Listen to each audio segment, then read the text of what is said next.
Halo teman-teman pecinta aglonema, jumpa lagi dengan Rimawan Vlog, ABC Garden dan Kirina Nursery. Lama banget ya kita nggak ketemu ya. Dan tentu saja kali ini kita bertemu, semoga tetap semangat dalam merawat aglonema. Apa sih yang akan kita bahas? Saatnya kita akan mengulik kembali ya, yang dulu sudah sering saya lakukan. Pasti banyak yang bertanya, aduh kira-kira apa ya ini kontennya ya? Mas Rimawan kembali hadir ya kan? Nah, mohon maaf, suara hujannya kedengaran, semoga tidak mengganggu teman-teman dalam melihat konten ini. Teman-teman, dalam merawat aglonema tentu banyak sekali kesulitan yang dihadapi. Salah satunya musim, kemudian kesibukan dan lain-lain. Tetapi yang paling utama saya ingatkan, yakni rumah yang terbaik untuk aglonema. Karena 60% kesehatan aglonema itu tergantung rumahnya, bukan rumah kandangnya, tetapi media tanamnya. Makanya kali ini saya akan mengupas lebih lengkap dan mungkin teman-teman yang sudah lama pernah melihat akan diingatkan kembali apa sih media tanam yang cocok untuk aglonema.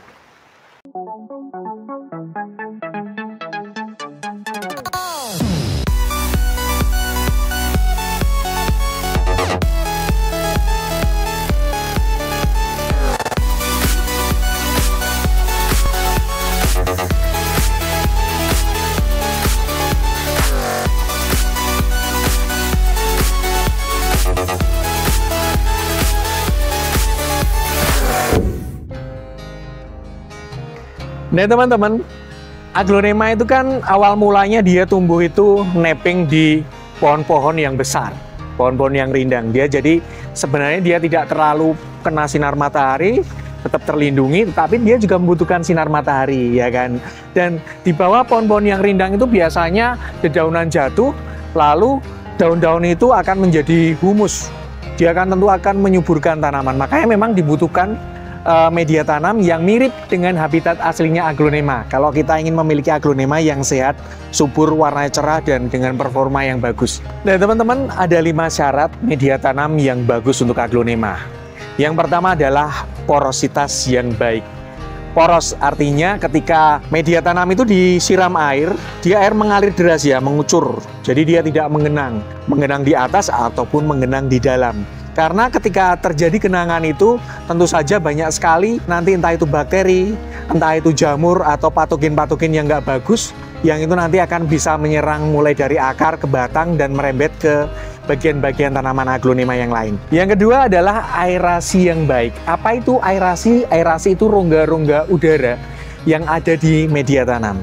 Jadi ibaratnya itu akar dari aglonema itu kan dia bukan akar yang keras ya, bukan akar yang berbatang keras yang dengan leluasa dia bisa menembus di media tanam yang padat. Enggak, tanamannya itu agak rewel karena akarnya memang agak manja dalam tanda kutip. Dia harus mendapatkan rongga-rongga di medianya itu cukup banyak, dia bisa bernafas, akarnya bisa kemana-mana dengan leluasa gitu kan. Kalau itu padat kan sulit ya, menyulitkan ya. Dia nggak bisa bergerak leluasa mengambil nutrisi-nutrisi dari media tanam tersebut dan lain-lain.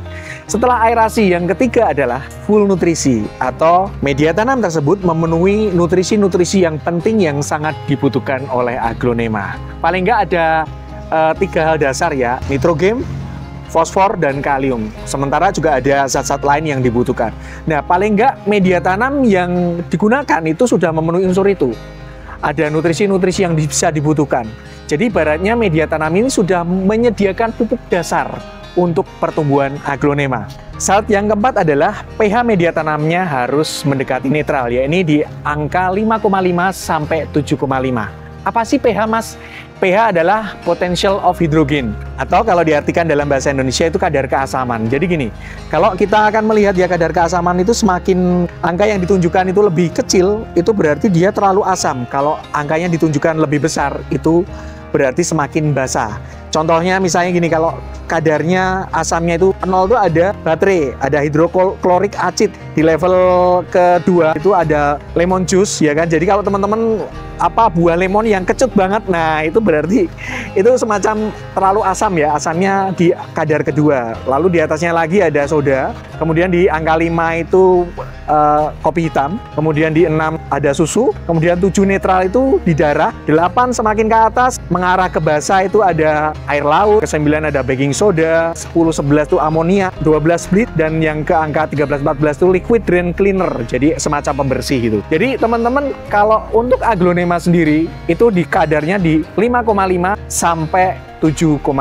Jadi artinya gini, misalnya teman-teman, Mas berarti kalau disiram kopi masih memungkinkan? Masih, karena kadarnya seperti itu. Ibaratnya teman-teman punya kopi nih ya, kemudian disiramkan ke aglonema, nggak masalah. Kenapa? Karena memang kadar keasamannya itu di rentang yang memang cocok untuk pertumbuhan aglonema. Contohnya seperti itu, tapi saya nggak menyarankan ya, karena belum pernah mencoba teman-teman. Jadi ini cuma contoh saja. Kemudian susu bisa disiramkan nggak Mas? Kadar keasaman susu itu kan di angka 6 ya, 6, 5,5 sampai 7,5, dia masih masuk rentangnya. Cuman kalau misalnya susunya susu kental manis yang ada gulanya, nanti disiram ke aglonemanya, media tanamnya bisa dirubung semut, bisa dikerubutin semut dan lain-lain. Ya itu saya nggak menyarankan. Cuman memang dalam artian kadar-kadar itu ketika cocok di beberapa bahan-bahan dan cocok juga untuk media tanam aglonema, yaitu pas lah. Misalnya teman-teman ada yang suka uji coba ya, Mas saya itu loh ampas teh, ampas kopi itu tanaman aglonema saya sehat. Oh ya berarti bener, karena kadar keasamannya itu sesuai dengan yang dibutuhkan oleh aglonema. Baik, kita lanjut lagi.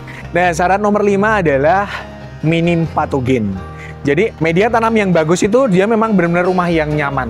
Nggak ada patogennya, nggak ada organisme pengganggu tanaman, nggak ada OPT-nya, nggak ada bakterinya, nggak ada jamurnya, dan lain-lain. Kecuali memang jamur yang bagus ya, untuk pertumbuhan tanaman tuh bagus, misalnya trichoderma, itu kan memang jamur yang bagus. Tapi dalam hal ini OPT atau patogen yang memang benar-benar mengganggu tanaman. Ibaratnya gini, teman-teman tinggal di rumah, tapi rumahnya kotor, penuh debu, penuh virus, penuh bakteri. Di dalam rumah tentu akan sakit ya, seisi rumah mungkin tidak merasakan kesehatan atau tidak bisa sehat dengan optimal kan gitu. Makanya sama, aglonema juga harus seperti itu. Nah, karena sudah ada 5 syarat nih, kita akan ke bagaimana sih membuat media tanam yang bagus, apa-apa saja bahannya dan lain-lain, kita ke sesi berikutnya. Nah, teman-teman, kita sekarang ke bahan-bahan media tanam apa saja yang akan kita olah menjadi media tanam yang subur, yang bikin aglonemanya sehat, warnanya cerah, pokoknya performanya sesuai dengan keinginan kita. Tapi sebelum itu teman-teman, saya ingin membacakan. Saya mendapatkan kabar yang menggembirakan ya. Kalau beliau ini salah satu orang yang memang menonton setia dan menganggap saya sebagai guru. Padahal saya ini bukan guru ya teman-teman. Saya pembelajar sama seperti teman-teman. Harajagi Asmarazai, saya bacakan ya. Selamat pagi Om Rimawan, apa kabarnya Om? Baik. Makasih ilmunya ya Om, berkat bimbingan Om di YouTube, murid sudah bisa jual media tanam dan agro di kebun bisa tumbuh dengan baik Om. Terima kasih, berkah berlimpah buat Om dan keluarga. Nah, Om Harajagi saya ini salah satu penonton setia saya. Kalau beliau menganggap murid, saya juga menganggap beliau ini juga guru, karena dia juga pembelajar yang bagus ya. Selalu bereksperimen dan selalu, Om hasil eksperimen saya seperti ini. Nah, salah satunya media tanam. Beliau ini bisa membuat media tanam mungkin dengan bahan-bahan yang lebih kompleks lagi, lebih bagus dan lain-lain. Teman-teman kalau tertarik nanti bisa tanya-tanya langsung sama Om Harajagi ya. Nanti di grup WA Silaturahmi Riman Vlog itu beliau jadi adminnya kan gitu. Nah ini bahkan komposisinya itu sudah sangat berbeda ya. Ada beberapa yang sama, tetapi cara pengolahannya sama. Nah makanya teman-teman, media tanam premium Riman Vlog 7 bahan ini pilihan. Teman-teman bisa mengolah. Misalnya ada bahan yang di rumah nih, daun-daun rontok dari daun apa, dan ternyata kita tanya Google kok ini bagus banget, nutrisinya bagus, cocok, kemudian dia fungsi ininya masuk dan sebagainya, kenapa enggak bisa jadi bahan untuk campuran media tanam gitu ya. Om Harajagi Asmarazai semoga sukses, lancar, media tanamnya bisa laku keras. Juga selain Om Harajagi ini ada beberapa orang ya yang WA saya sudah lama sih. Beliau ini juga beberapa kali menjual media tanam 7 bahan. Silakan, saya sangat terbuka. Ini ilmu memang untuk bersama-sama. Kalau cocok, itu teman-teman juga bisa membuat sendiri, kemudian dijual lagi, silakan. Yang penting tetap menggunakan nama sendiri ya. Produknya, oh ini nama sendiri, pakai namanya sendiri. Jangan nama Riman Vlog, karena nantinya takutnya karena saya kan tidak lihat langsung bagaimana prosesnya, nanti kok tidak sesuai dengan standar misalnya kan seperti itu. Lebih baik menggunakan nama sendiri gitu. Baik, semoga teman-teman bisa meniru Om Harajagi Asmarazai.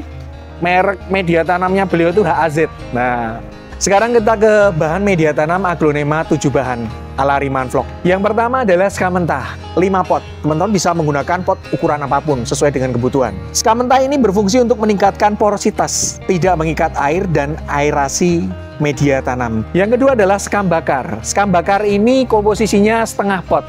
Jadi tadi ukuran potnya seperti apa, ini setengah pot. Fungsi sekam bakar membantu porositas juga, mengikat air. Kalau ini kan, kalau tadi sekam mentahnya tidak mengikat air, ini dia mengikat air. Jadi dia bisa membantu menjaga kelembaban. Lalu untuk penyerapan nutrisi dan aerasi juga yang baik. Yang ketiga adalah pasir malang. Pasir malang ini komposisinya 2 pot. Fungsi dari pasir malang membantu porositas, tekstur media remah, kaya akan mineral, membantu warna daun lebih cerah, dan untuk aerasi tambahan. Di nomor 4 ada pakis cacah. Pakis cacah komposisinya 1 pot, teman-teman. Pakis cacah ini mengandung sumber hara. Dia memiliki fungsi menyimpan air yang baik. Dia juga porositasnya bagus dan aerasinya juga bagus. Syarat yang kelima adalah kokopit. Kokopit ini dibutuhkan setengah pot komposisinya. Fungsinya adalah dia bagus untuk menjaga kelembapan media tanam dan kemampuan dalam menyerap pupuk. Yang keenam ada bisa daun bambu, bisa daun andam, bisa kaliandra. Komposisinya setengah pot. Nah, teman-teman bisa memilih di antara ketiganya atau ketiga-tiganya dicampur juga nggak masalah, ya kan? Karena memang masing-masing memiliki nutrisi yang dibutuhkan untuk aglonema. Kemudian yang ketujuh, itu adalah kompos. Komposisinya setengah pot. Kompos ini membantu pertumbuhan aglonema dengan nutrisi yang lengkap. Nah, dari 7 bahan ini kemudian itu dicampur. Pengolahannya macam-macam. Mulai dari dijemur, kemudian disangrai, kemudian di oven. Itu kan berarti dia cuma mematikan patogen saja. Nah, yang terakhir yang paling ideal itulah dilakukan fermentasi. Fermentasinya, yakni kalau saya menggunakan Neoactive RJ37 karena itu lebih cepat. Mikroorganisme yang mengurai media tadi menjadi lebih lapuk, lebih bahan-bahan medianya itu dipecah sehingga mudah diserap oleh tanaman. Itu mikroorganismenya khusus sehingga fermentasinya yang biasanya adalah 1 bulan atau 1,5 bulan itu menjadi 3 hari sampai 1 minggu saja, teman-teman. Sudah saya buktikan di konten-konten terdahulu, teman-teman bisa menyimak lagi. Tapi disclaimer ya, teman-teman tidak harus menggunakan Neoactive, nggak apa-apa. Teman-teman punya cairan fermentasi bikinan sendiri boleh. Punya cairan fermentasi yang dulu saya pakai sebelum saya pakai Neoactive itu EM4. Itu saya butuh waktu sekitar 1 bulan sampai 1,5 bulan. Akhirnya jadi butuh waktu lama. Itu kan, kalau ini lebih cepat. Kita langsung ke cara mengolahnya ya, dengan menggunakan Neoactive RJ37. Nah, selanjutnya teman-teman, saya akan menunjukkan cara pengaplikasian Neoactive RJ37 pada bahan media tanam yang sudah kita campur. Lalu, 10 ml Neoactive RJ37 kita campur dengan 1 liter air. Dibutuhkan berapa liter sih, Mas? Pokoknya gini, teman-teman itu tinggal disemprotkan saja sampai dia tuh basah. Kalau kurang ya itu nanti dibuat lagi cairannya 10 ml per 1 liter air, patokannya itu ya. Nah, disemprotkan merata sampai basah, yang merata dia itu basah kuyup. Jadi dibolak-balik sampai semua bahan basah terkena larutan tadi. Kemudian masukkan ke kontainer kedap udara dan tutup rapat. Jadi kita menggunakan 2 cara ya, yaitu anaerob dan aerob. Jadi yang satu awal mulanya itu benar-benar tertutup rapat 1 kali 24 jam, ya kan? Kemudian hari kedua apa? Dibuka sedikit, jadi aerob, ada oksigen yang masuk. Tutupnya dibuka sedikit, tunggu 48 jam atau 2 hari. Kemudian nanti tanda-tanda itu media tanamnya akan kelihatan jamur-jamur putih seperti jamur pada tempe ya, kapas putih gitu. Kemudian kalau menggunakan sekam mentah yang hasil panenan itu sudah gabahnya sudah jadi beras, itu kan ada sekam mentahnya yang baru itu biasanya masih ada sisa-sisa benihnya itu akan tumbuh.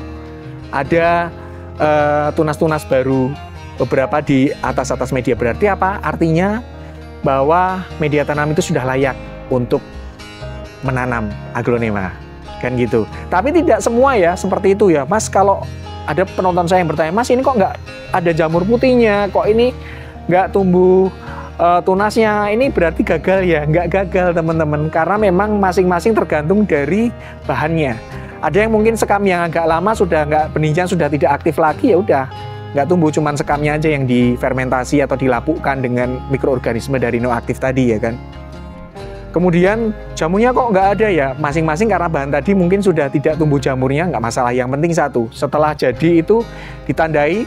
Pertama, yang baru awal-awal tadi kan ketika kita remah gitu, kita remas itu kan masih ujungnya runcing-runcing ya, kena di tangan itu sakit. Tetapi setelah difermentasi itu tadi digenggam itu nggak terlalu sakit. Kemudian dilepas gini dia tidak ngumpul, tetapi dia ambiar pecah dan aromanya sudah seperti humus hutan. Tetapi kalau teman-teman masih aromanya itu kayak amonia gitu, kalau sudah 3 hari langsung aja diangin-anginkan, dijemur, nanti aromanya sudah seperti humus hutan. Nah itu sudah layak digunakan. Gitu ya teman-teman, sangat mudah ya, cuman waktunya 3 hari saja.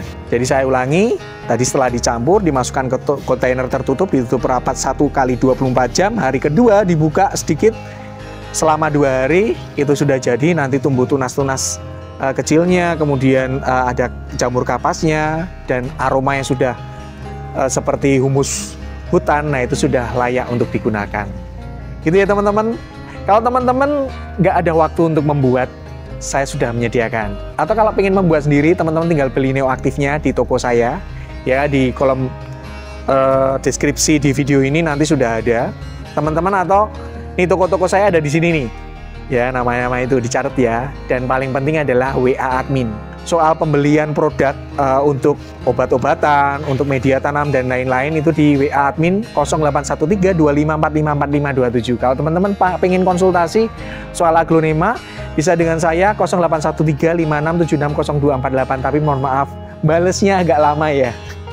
Nanti WA saja, saya ada pekerjaan yang lain sehingga saya tidak bisa melayani dalam menerima telepon. Gitu ya teman-teman. Seperti ini teman-teman, Neoaktif RJ37. Ini yang kemasan 100 ml. Kemudian ini yang kemasan 250 ml. Dan yang berikutnya ini yang kemasan 500 ml. Nah, ini teman-teman, ini termasuk best seller ya. Terpenjualan terbaik karena memang ini kayak ikon di Riman Vlog, di toko-toko saya ini, dan ini paling laris. Daripada menggunakan cairan fermentasi yang butuh waktu lama, ini lebih singkat jadi paling laris. Kemudian media tanam yang sudah saya buatkan teman-teman ya, teman-teman tinggal beli saja. Ini ada yang kemasan 1 kg, kemudian ada yang kemasan 2 kg seperti ini ya kan. Lalu ada yang kemasan, ini yang kemasan 4 kg. Dan yang kemasan paling murah nih, harganya paling murah itu karungan ini seperti ini 10 kg. Jadi teman-teman nggak usah khawatir, Mas berat nanti ongkos kirimnya seperti apa. Kalau teman-teman menghubungi admin ya 081325454527 akan dicarikan ongkos kirim termurah teman-teman. Jadi nggak usah khawatir. Jadi gitu, semoga konten ini bermanfaat dan tetap semangat dalam beraglonema. Sampai ketemu di konten-konten kami selanjutnya. Sehat dan sukses selalu ya. Terima kasih.